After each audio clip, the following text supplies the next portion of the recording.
Sungguh pun nangku surang tampe ambo manibukan sambah dan sarapi nyulah nenek mamak nan gadang basa batuah alim ulama cadik pandai suluh benang ngelam nagari langkuk jugundukan duang.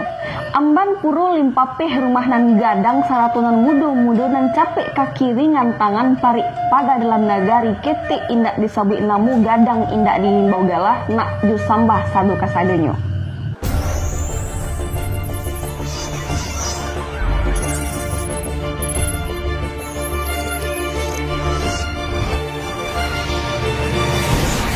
Assalamualaikum warahmatullahi wabarakatuh. Kembali lagi bersama Kuriana. Pada kesempatan kali ini kita akan bercerita tentang Minangkabau. Di Minangkabau itu kita mengenal yang namanya berbagai macam suku. Dan di antara suku-suku itu mereka tidak boleh menikah kawin satu suku atau nikah sesuku. Nah, di sini kita akan membahas cerita ataupun juga apa sih sanksi-sanksi yang diterima oleh masyarakat yang melanggar akan hal tersebut. Memang adat melarang hal tersebut, akan tetapi banyak juga di antara masyarakat Minangkabau ada yang melakukan hal itu. Dan tanpa berlama-lama lagi, langsung aja check it out. Misalnya si A menikah dengan si B yang sama-sama bersuku jambak, satu penghulu maupun beda penghulu. Nah, antara mengharamkan dengan melarang itu berbeda. Menikah sesuku itu hukumnya halal, tetapi orang Minang tidak mengerjakannya karena beberapa hal dan pertimbangan. Tentunya tidak sembarangan para tokoh ataupun juga ulama Minangkabau membuat peraturan ini. Pastilah sudah mempertimbangkan sisi baik dan sisi buruk dan tidak melanggar perintah agama. Apabila lebih banyak mudaratnya ataupun sisi buruknya, itu tak masalah dilarang. Karena tidak diharamkan oleh agama. Yang menjadi masalah apabila sesuatu yang diharamkan agama tapi dihalalkan oleh adat, dan itu tidak ada di Minangkabau. Kenapa nikah satu suku itu dilarang di adat Minangkabau? Pertama, alasannya adalah mempersempit pergaulan. Kenapa? Orang yang sesuku itu adalah orang-orang yang sedarah di Minangkabau ya, mempunyai garis keturunan yang sama yang telah ditetapkan oleh para tokoh dan alim ulama di Minangkabau yang terkenal dengan kejeniusannya. Nah, kalau patah Minangnya begini, ibaratnya cando surang semah laki-laki dan hidui kita, atau cando surang semah padusi dan kakambang. Jadi sampai dunia aku rasanya itu kayak itu seorang nikahnya kita. Nah, yang kedua menciptakan keturunan yang tidak berkualitas. Yang ketiga adalah menggaduh psikologi anak atau mengganggu psikologi anak. Psikologi anak akan terganggu akibat perlakuan rasis dan dikucilkan teman-teman sebayanya, bahkan orang sekampung. Dan bayangin aja guys, orang sekampung musuhin kita gara-gara anak ini adalah hasil dari nikah atau kawin sesuku. Tapi di Minangkabau, bukannya daerah lain. Di daerah lain aku nggak tahu ya. Dan hal ini mengingatkan tidak dianggapnya orang tua di dalam kaum kerabat dan juga masyarakat. Oleh karena itu anak jadi korban kayak gitu. Terus lagi adalah kehilangan hak secara adat. Maksudnya apa? Pasangan yang menikah sesuku akan dikucilkan oleh sukunya, tidak dibenarkan duduk di dalam sukunya, dan juga tidak diterima oleh suku-suku lain di wilayah itu. Nah, parah kan? Dan bahkan bekas tempat duduk nih ya, bekas tempat duduk mereka akan dicuci oleh masyarakat. Dan itu menggambarkan betapa buruknya mereka di mata masyarakat. Misalkan aku nih lagi duduk di suatu tempat gitu ya, dan itu rame kali masyarakat. Nanti kalau orang tahu kalau aku nikah sesuku atau kawin sesuku di Minangkabau, nanti tempat duduk aku itu bakalan dicuci sama orang-orang gitu, kayak hina banget gitu kan. Lelaki yang melakukan kesalahan tersebut akan hilang hak memegang jawatan.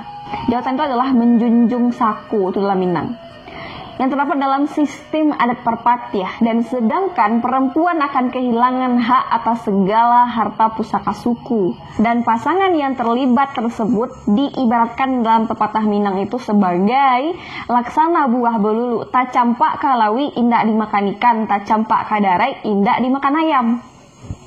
Nan kalimo membawa kerugian materi. Sebagai pelaku kesalahan adat, pernikahan sesuku perlu melakukan syarat-syarat yang ditetapkan dalam majelis yang diawasi oleh datuk lembaga atau kepala sukunya. apakah dia menerima untuk bergabung ke dalam ikatan keluarga dan suku tersebut. Dan adapun pasangan ini harus menyediakan 50 gantang beras dan mengadakan seekor kerbau atau lembu untuk majelis kenduri. Menjemput ketua-ketua adat dengan penuh istiadat ke majelis kenduri dan mengakui kesalahan dan meminta maaf kepada orang ramai. Pelaku kesalahan adat menyembah semua anggota suku yang hadir untuk meminta maaf. Dan tapi kalau ada juga yang mengatakan kalau kita melanggar adat tersebut, cari kabau putih dulu baru bisa kalian nikah gitu. Kabau putih itu tuh ibaratnya tuh nggak bisa do gitu. Kamu akan cari kabau putih. Kabau itu hitam ada yang putih bisa dicat. Tapi umumnya orang yang sasuku rancak-rancak sana. Jadi kalau apa ya, tantangannya banyak lah gitu ha.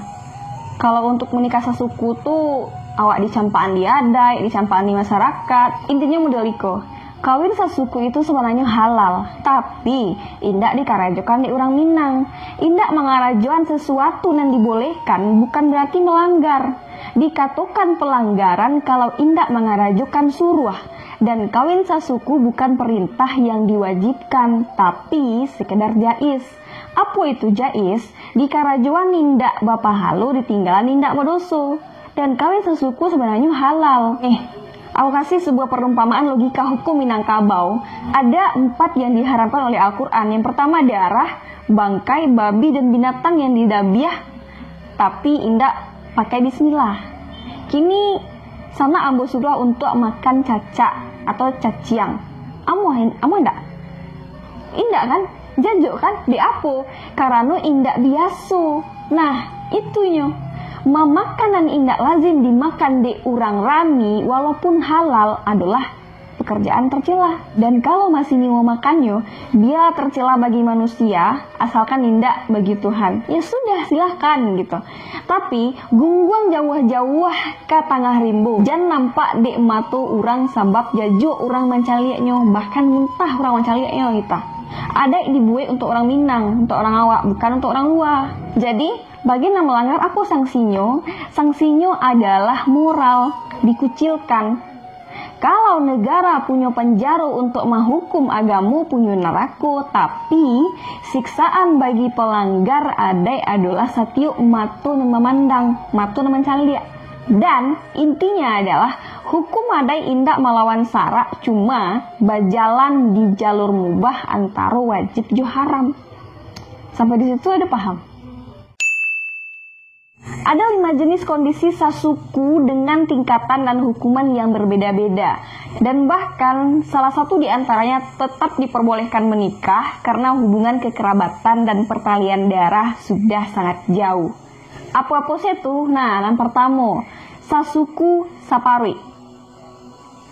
Kondisi sasuku saparwi ini adalah hubungan satu suku yang bertalian darah langsung dan keduanya berasal dari satu nenek, buyut, dan seterusnya. Jika ada yang menjalin hubungan dengan kondisi sasuku saparwi, maka hukumannya sangatlah berat. Karena hubungan tersebut terjalin masih dalam satu keluarga besar. Jika keduanya dibiarkan menikah, maka bisa merusak susunan hubungan kekeluargaan dalam suku tersebut. Dan jika mereka mempunyai anak, maka anaknya sendiri adalah kemenakannya. Mama rumahnya adalah dosa anaknya sendiri. Dan jika terjadi perselisihan antara keduanya, dikhawatirkan bisa merusak hubungan satu suku atau keluarga besar. Dan biasanya untuk kasus ini, keduanya akan sangat dilarang untuk menikah, dan jika ingin tetap menikah maka akan terusir dari kampung dan tak mempunyai hak atas kaum dan nagarinya. Yang kedua, sasuku sapayuang. Kondisi satu suku ini adalah di mana keduanya memiliki suku yang sama tapi berasal dari nenek yang berbeda, namun masih satu penghulu kaum. Nah, kondisi ini bisa bilang masih berat dan hukumannya masih sama dengan kondisi yang sasuku saparwi di awal tadi. Namun di beberapa nagari itu ada juga yang memberikan toleransi dengan ganjaran adat denda yang cukup berat. Itu tergantung dari nagari masing-masing. Dan yang ketiga adalah sasuku sakampuang. Dan itu yang banyak dilakukan di orang sana. Apa itu? Kondisi satu suku memiliki suku yang sama namun tidak satu nenek dan tidak satu datu atau penghulu suku, hanya sekampung. Hukuman untuk hubungan cinta sesuku atau cinta sesuku ini pada kondisi ini sama halnya dengan dua kondisi tadi.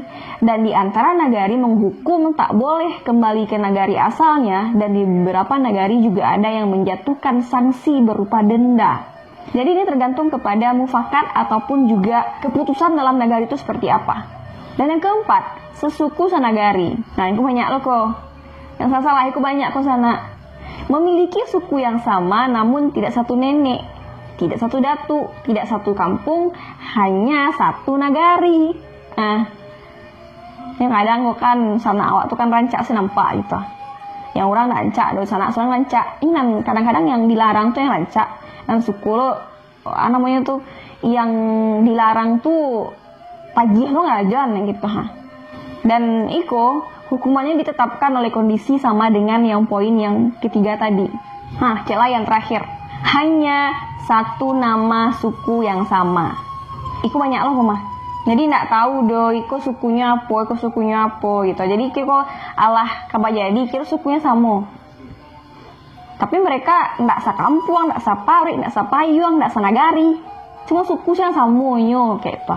Nah, baik kok. Nah, dari 5 kondisi ini adalah kondisi yang paling ringan, di mana hanya nama suku saja yang sama. Dan umumnya, kedua pasangan yang terjebak dalam kondisi ini diperbolehkan untuk menikah. Nah, meskipun akan sempat mendapatkan pertentangan dari kaum sekitar.